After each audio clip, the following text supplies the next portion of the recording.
Meni o'tmishim bilan solishtirmang. Men endi u yerda yashamayapman. Har bir insonning orqasida bir tarix bor. Xatolari, yiqilishlari, adashgan yo'llari bilan. Ammo o'tmish faqat saboq uchun. Uni hadeb yuzga solish odamni ortga tortishdan boshqa narsa emas. Inson o'zini o'zgartirishi mumkin.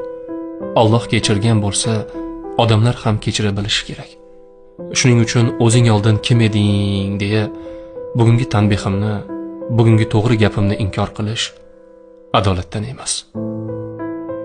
O'tmishda adashgan odam bugun eng to'g'ri so'zlovchi bo'lishi mumkin.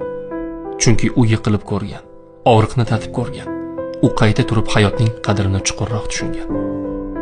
Shunday ekan, meni kechagi kunim bilan emas, bugungi qadamlarim bilan baholang. Men endi o'sha yo'lda emasman. Men o'z xatolarimdan kuch oldim. Yangidan boshladim. Va bugun aytayotgan har bir so'zim kechagi xatolardan emas, bugungi to'g'ri qadamlardan tug'ilgan haqiqatdir.